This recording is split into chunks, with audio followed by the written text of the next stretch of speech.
So welcome back to another video. Today we're talking about Pokemon Horizons episode 122, and this was a big episode for me. I was really looking forward to this one, seeing as Friede returned last episode, and in my opinion the last episode was one of the best episodes we've had in a very long time in Horizons. So I was eagerly anticipating seeing what this one would bring, and maybe a little bit too high hopes for this one, but let's get into it. Let's talk about the episode.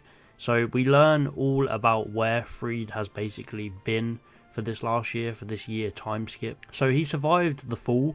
He was basically just floating Gojo style above Raquia, and he was looking down upon like the landscape of the area, and he kind of realizes this has been hit by a giant meteor or hit by something, because you can see that there's like a big crater out of Raquia itself. I mean, it's a pretty cool discovery from Friede, but it's kind of convenient how these discoveries just happen as he's floating above the actual place itself. But this leads him to the Hoenn region, as he wants to basically learn all about the Requiem itself and kind of make some links to space and space rocks, and of course the perfect man to go and visit about space rocks and just rocks in general is the man Stephen Stone, the champion of Hoenn.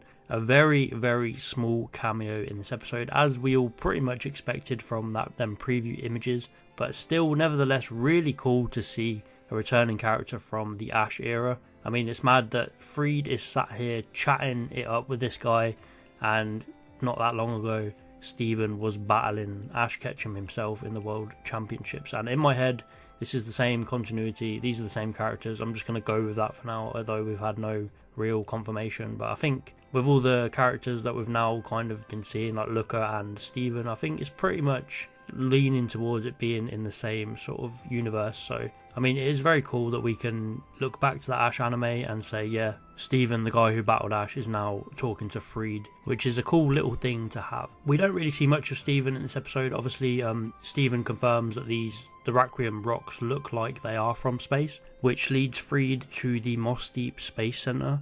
And it was kind of weird how Friede just walks into the Space Center and says, yeah, I want to go to space. Like, no questions asked. He's just like, yeah, take me to space. And then the director guy's just like, oh, I can see you have heart. You can go to space. It was very weird and jarring just to see how easily he can just ask someone to go to space and it works. I mean, you had the connection right there with Steven. Why didn't Steven just hook Friede up to go? It was very weird. It felt a bit disconnected, and like it didn't need to be written that way. You didn't even need to have Steven's voice actor return or anything. You could have just said, Steven introduced me to the Moss Deep Space Center and they let me go to space. But yeah, other than that, it was pretty cool to see Friede like learning to, like, preparing to go into space, going through all the sort of training that he needs and the preparation. And this is also where he meets Starmie. So Starmie was already at the Moss Deep Space Center, and I think it also had a burning desire to go into space, and they kind of formed a pretty good bond, him and Friede, and that's where they decided they were going to go up together. And also they mastered Mega Evolution. It was a bit rushed over. I would have liked to see them bonding more, but I guess the surprise of him owning the Starmie is already gone, so they kind of had to just explain how he got it. But I think overall I kind of do like the story of the Requiem being from space and a meteor that hitting down on Raquia, and basically the core of that meteor is now stuck inside the land, and that's why the Requiem still exists. I really like that story, but I feel like this episode just did weird ways of explaining it. I would have liked more character stuff in this episode, especially with Friede, Starmie, but I'm glad we have an actual answer to where the Requiem comes from, because that is actually quite interesting. And then after Friede is done explaining, the question kind of gets asked, I think either by Liko or Alt, I can't really remember who asked it, but they say, so what's going to happen now? Is Friede going to take over the leader role, or is Roy going to carry on? And Friede learns that the Rising Volt Tacklers were actually disbanded while he was gone, and Roy was the one to put them back together. And it was a pretty good moment, because you kind of see Roy go back to that little kid again for a split second, where he kind of passes it back to Friede and is like, well, you're back now, you're the leader.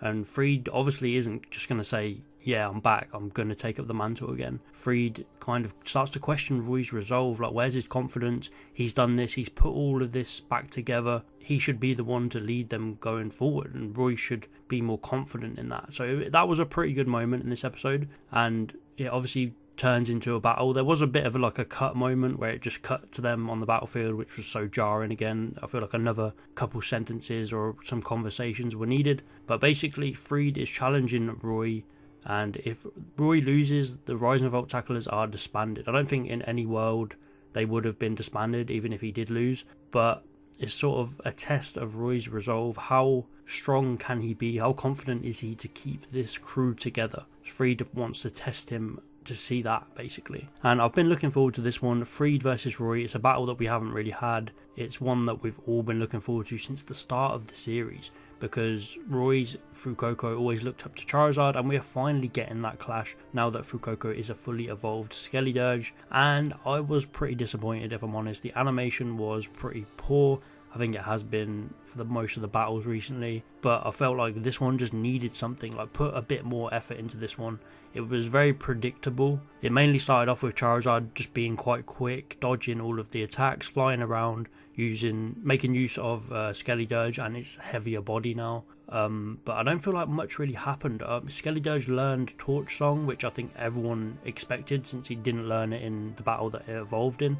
So I think everyone knew that was going to come, which gave Roy a bit of more of an advantage, but nothing really happened other than that. I mean, after that, Friede was kind of pushed back a little bit, so he chose to Terrasilize, and we know the stupid rule where whoever Terrasilize first in the battle usually loses, and that's pretty much what happened. It was cool how Friede used the Terrastal to kind of stop a super effective move coming in on it, but straight after that, Roy Terrasilized his Skeledirge and he overpowers Charizard and wins the battle.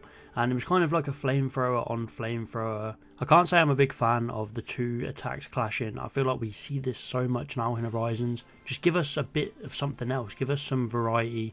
Give us some unique battling like the old days. I don't know, I feel like battles are becoming so stale now in the Pokemon anime, and they have been for a while. Even I was watching some battles back from like the early days where Friede was still around, and they were just so much better animation, better quality, better back and forths. I don't know, I feel like battling has gone way backwards in Horizons, but that is just me. I'm not sure what everyone else thinks. But yeah, basically Roy won this battle. He's proved his resolve to Friede apparently.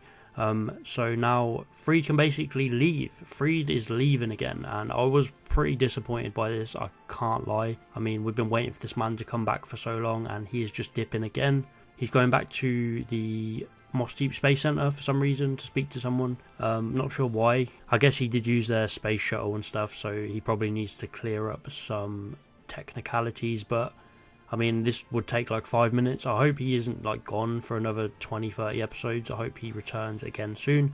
But I know why they're doing it. It's so they can leave Roy in charge and not basically go back on all the growth that Roy and the other Rise and Revolt tacklers have had. They don't want to just lean on Friede, and I get it. But for me, it's really disappointing. Friede was one of my favourite characters in this show, and not having him around was just like a massive gap. And he's just gone again, so it is very disappointing for me. He does leave behind this briefcase, and he says, go and give this to Rayquaza. Don't look inside yet, you'll know, and it will be exciting when you see what this is. I'm really not sure what this is. At first I thought it could be like a Rayquaza-ite, but I don't think Rayquaza actually has a Mega Stone, right? I think it needs Dragon Ascend to learn how to Mega Evolve, so I don't know what it could be, but it could be to do with Mega Evolution possibly. And or it could just be like a Pokeball to capture Rayquaza in for Roy. Maybe Friede is just saying, I think you're finally ready to capture Rayquaza, something Roy's wanted to do for so long, which would actually be really cool. And then we get a Mega Evolution for Charizard. Friede uses Mega Charizard Y, which is also really cool. Why didn't he just use this in the battle? I don't know. I'm going to stop asking questions because he just uses it just to fly away for some reason. It was cool how he calls Roy his rival and says next time he won't lose. Also, I really liked how Alt was fanboying over Friede this whole episode. That was kind of the one real funny gag that kept going. Obviously, Alt is this stern sort of doesn't want to open up to anyone sort of character, but then he's like really shy about meeting Friede. And then when Friede finally does turn up, he's like calling him his master and stuff and wants to be his apprentice. That was absolutely hilarious, and fair play to Alt for creating such a funny moment in this episode. But that's kind of it.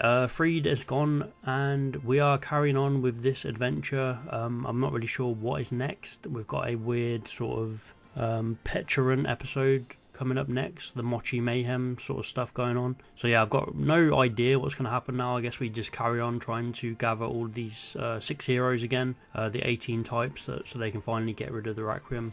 Friede will probably be back. Hopefully it's not as long as it was last time. But yeah, a pretty disappointing episode, if I'm honest. I can't lie. The story just was a bit all over the place.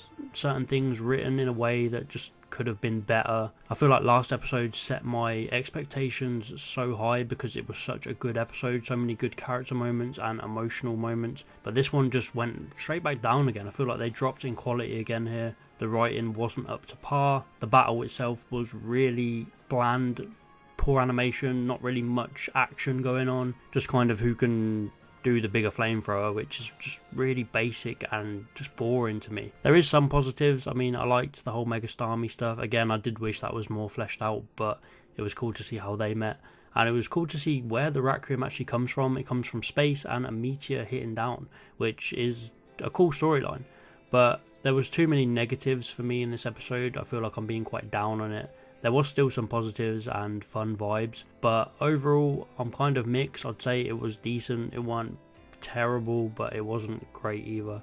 So overall I'm going to give this episode a 5 out of 10, which is disappointing because I really thought I would love this one. But that's going to be it for now. Let me know what you thought of this episode. Please like and subscribe if you enjoyed, and I'll see you next time.